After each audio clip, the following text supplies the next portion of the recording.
My name is Robert Chapman, Ward 3 Alderman for the City of Clinton, and this is the Board of Aldermen recap from May 7th, 2024. We kicked off the meeting by voting on a proclamation from the mayor recognizing the Salvation Army Week.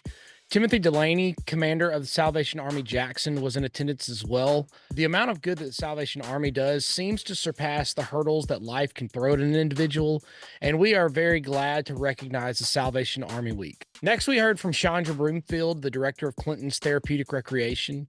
She said that this year has had the largest participation numbers on record with over 4,000 participants.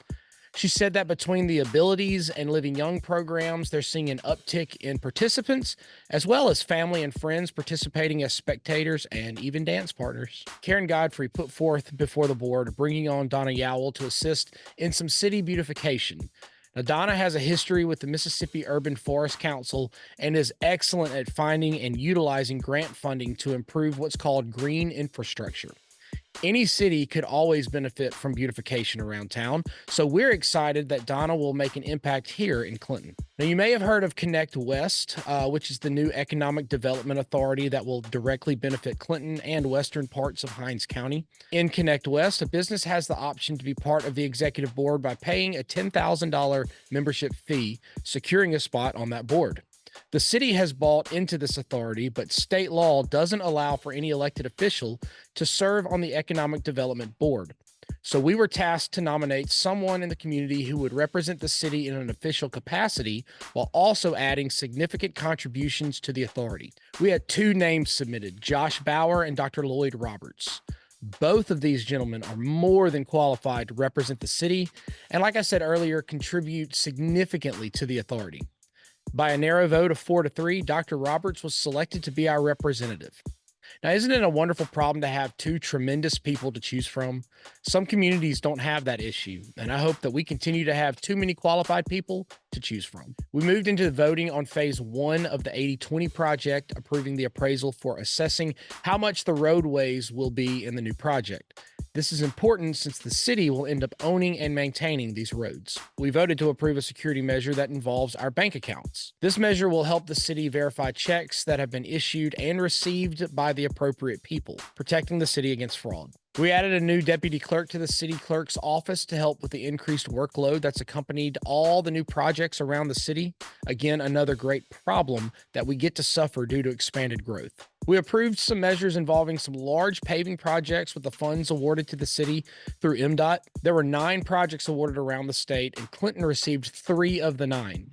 Now, I may be a former English teacher, but to me, that's some good math. We approved the contract with Vault Entertainment for the 4th of July celebration at Traceway, and also approved Parks and Rec to use labor finders like Public Works does to assist in completing projects. We approved a software program that will be more user-friendly for Parks and Rec, but also this program will be allowed to be used by other departments for signups and reservations. Our Director of Public Works, Philip Lilly, presented a service agreement with Taylor Power that focuses on the maintenance of our generators.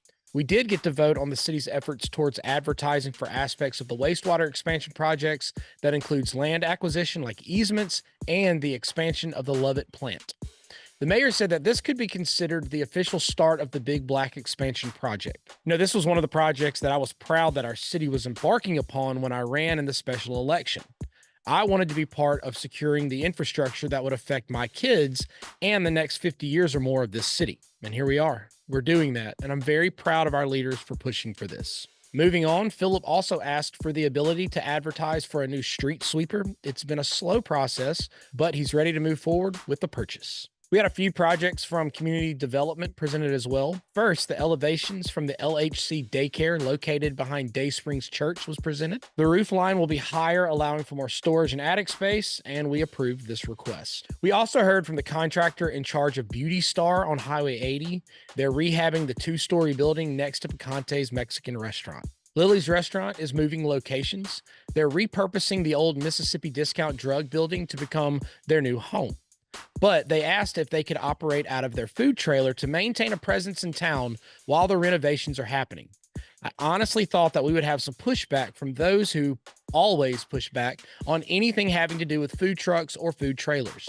But much to my surprise, it was an easy yes vote. First time for everything. I guess. We approved the new location of the Go Shine Car Wash. They were originally going to be where the old Lily's restaurant was, but they acquired the adjacent property, which gives them a wider spot to offer a top tier tunnel style car wash. And we approved the development of a new restaurant in Clinton on Hampstead Boulevard. It's almost like a bad punchline for a bad joke, but yes, it's another Mexican restaurant. That's where people usually roll their eyes. But this restaurant will be called Pedro's Tacos, which is a little more upscale than your everyday chip and dip spot. Think Sombras in Ridgeland. That's where people usually go, okay. I do believe that it will be a great addition to the city. We approved a conditional use for a nail salon and rezoned 3 buildings on the Parkway to be included in the Old Town District. We were presented with an unkempt property. The request was to allow the city to demo the building, but a realtor was there letting us know that the individual who owned it passed away and there is a buyer waiting to close on the property by the end of the month.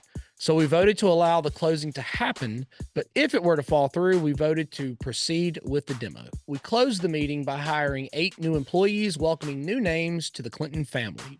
I love getting to be outside, and as we enter into the summertime with the summer heat, don't forget to keep an eye out for anyone who needs some special assistance. Southerners are known for our hospitality, so as the temperatures heat up, let's make sure that we live up to that expectation. If you see me out and about, please stop and say hello. Keep taking care of each other. Look out for your neighbor. And as always, I appreciate your time.